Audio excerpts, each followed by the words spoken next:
नमस्कार दोस्तों, आप देख रहे हैं झाबुआ हिट। मैं हूं सिद्धार्थ कांकरिया। झाबुआ हिट आज बात करेगा आदिवासी अंचल में किस प्रकार से विकास कार्य चल रहे हैं और इन विकास कार्यों के कारण कैसे विनाश हो रहा है।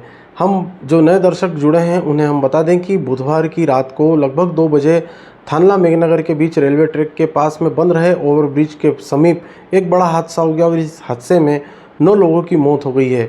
हम आपको बता दें हादसा लगभग 2 बजे के आसपास रात को हुआ है।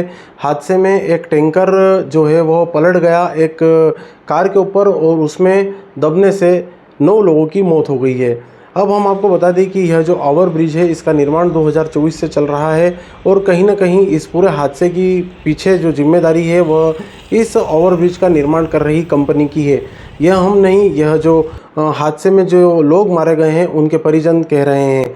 हम आपको बता दें कि बुधवार के रात की लगभग 2 बजे की घटना है और घटना के बाद बुधवार की शाम को झाबुआ हिट ने ज़मीनी स्तर पर मुआयना किया, उस जगह पर पहुंचा जहां पर यह हादसा हुआ है। साइड स्क्रीन आपके स्क्रीन पर आ गई है, आप देख सकते हैं किस प्रकार से अभी भी जो ठेकेदार है वो नहीं जागे हैं। उन्होंने रोड की एक साइड अभी भी संकेतक नहीं लगाए हैं, डिवाइडर नहीं लगाए हैं। हम आपको बता दें कि वर्ष 2024 से इस ओवरब्रिज का निर्माण कार्य चल रहा है और इस निर्माण कार्य के दौरान जो नियमानुसार सर्विस रोड जो बनाया जाना था ठेकेदार द्वारा, वह सर्विस रोड पूरी तरीके से नहीं बनाया गया है। कहीं भी संकेतक नहीं लगाए गए हैं, कहीं भी डिवाइडेशन नहीं किए गए हैं। ऐसे में जो अज्ञात वाहन चालक है जो पहली बार इस रोड पर आ रहे हैं उन्हें इस रोड के निर्माण का पता नहीं है और ऐसे में वह अपनी दिशा से भटक जाते हैं और दुर्घटना हो सकती है। आप साइड स्क्रीन पर देख सकते हैं झाबुआ हिट ने मुआयना किया है उस घटना स्थल का, जो रात की घटना है 2 बजे की, उसके बाद हमने बुधवार शाम को मुआयना किया है।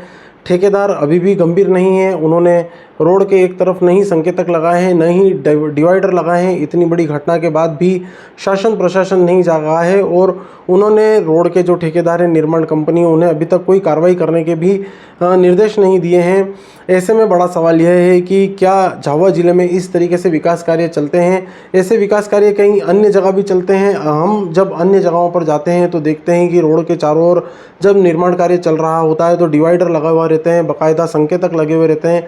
लेकिन ज़्यादातर झाबुआ जिले में देखने को आया है कि कहीं भी इस प्रकार के संकेतक जब रोड निर्माण का कार्य चलता है तब बहुत ही कम देखने को मिलते हैं, बहुत ही कम डिवाइडर देखने को मिलते हैं। वाहन चालक जो है अपने विवेक के अनुसार ही कार्य करते हैं और दुर्घटनाओं से बचते हैं। दूसरी बात हम कर रहे हैं झाबुआ जिले के जिला चिकित्सालय की, जहां पर इस हादसे के बाद गंभीर रूप से घायल एक बालिका को जब जिला चिकित्सालय में प्राथमिक उपचार के लिए ले जाया गया तो बालिका का उपचार करने के बजाय वहां पर जो चिकित्सक थे और जो स्टाफ थे वह उन्होंने उनके साथ में दुर्व्यवहार किया। इस बात के आरोप जो है वो परिजनों ने स्वयं झाबुआ हिट से साझा किए हैं। आप भी सुनिए इस पूरे मामले पर क्या कुछ कहना है घायल के परिजनों का। 9 लोगों में से एक मेरे बड़े भाई की धर्मपत्नी है और उनकी बालिका है। जो बालिका गंभीर स्थिति में उनको रेफ़र किया गया यहाँ से झाबुआ के लिए। झाबुआ यहाँ से रेफ़र तो कर देते हैं लेकिन पेशेंट को वहाँ पे कोई फैसिलिटी नहीं दी जाती है, उनको लावारिस फेंक दिया जाता है और यहाँ से जब तक घर वाले जाते हैं तब तक उसकी हालत क्या स्थिति है, कभी बाई चांस बच जाए नहीं बचे। हमारे यहाँ से हमारे भाई लोग सब गए वहाँ पे, वो देखा तो नीचे पटक रखा था उनको, फिर वहाँ से उनको रेफ़र दाहोद के लिए किया, दाहोद ले गए। अब वहाँ नॉर्मल स्थिति में है और हमारी जो भाभी है वो उनका देहांत हो चुका है।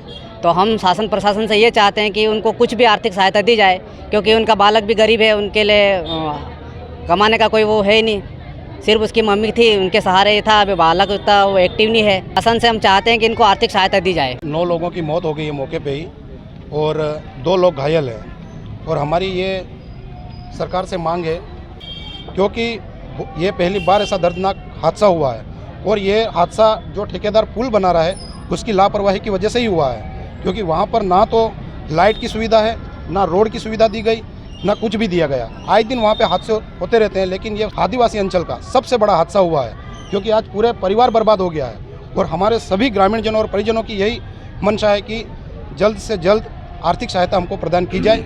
जिनकी मृत्यु हुई उनको, जो घायल है उनका इलाज किया जाए अच्छे से अच्छे ढंग से। आपने अभी सुना घायल के परिजनों ने किस प्रकार से आरोप लगाए हैं जिला चिकित्सालय के स्टाफ पर और जिला चिकित्सालय के जो तमाम व्यवस्था है उन पर। आपको हम बता दें कि जो जिला चिकित्सालय की ये हालत है तो जिले में जो अन्य जो सामुदायिक स्वास्थ्य केंद्र हैं, अन्य उप स्वास्थ्य केंद्र हैं, उनकी क्या हालत हो रही होगी, इसका अंदाज़ा आप इस बात से भी लगाया जा सकता है। साथ ही हम आपको बता दें कि अब जो पूरा मामला है उसमें 2-2 लाख रुपए की जो सहायता है मुख्यमंत्री डॉक्टर मोहन यादव ने मृतकों को की है और घायलों को 50-50 हज़ार रुपये की सहायता की है। ऐसा ही एक ट्वीट प्रधानमंत्री के ऑफिस से भी आया है जिसमें उन्होंने बताया है कि मृतक जो है उन्हें 2-2 लाख रुपए की मदद दी जाएगी और जो घायल उन्हें 50,000 रुपये की मदद दी जाएगी। लेकिन बड़ा सवाल यह है कि झाबुआ ज़िले में इस प्रकार के जो विकास कार्य किए जा रहे हैं वह कहीं न कहीं विकास कार्य साबित न होते हुए विनाश कार्य साबित हो रहे हैं, क्योंकि जो ठेकेदार है जो ये कार्य कर रहे हैं उनकी एक बड़ी लापरवाही सामने आई है और ऐसी ही लापरवाही जिला चिकित्सालय के सामने आई हैं। दोनों ही मामलों में आपको बता दें कि पीड़ित परिवार जब एक पीड़ा से गुजर रहा होता है, ऐसे में उसे जब शासन प्रशासन से पूरी तरीके से मदद नहीं मिलती है, जब चिकित्सालय में पूरी तरीके से मदद नहीं मिलती है, ऐसे में उसके दिल पर क्या गुजरती होगी। खैर, ये सारी बातें, ये सारी घटनाक्रम ऐसे कई बार झाबुआ जिले में हो चुके हैं, लेकिन शासन प्रशासन ने इससे कोई सबक नहीं लिया है। अब उम्मीद जताई जा रही है कि शासन प्रशासन कहीं ना कहीं इस हादसे से सबक ले और ऐसे हादसे दोबारा न हो, ऐसी कोई प्रयास करे। आपको ये खबर कैसी लगी कमेंट बॉक्स में ज़रूर बताएं। ताज़ा जानकारी और अपडेट के लिए देखते रहिए झाबुआ हिट। नमस्कार।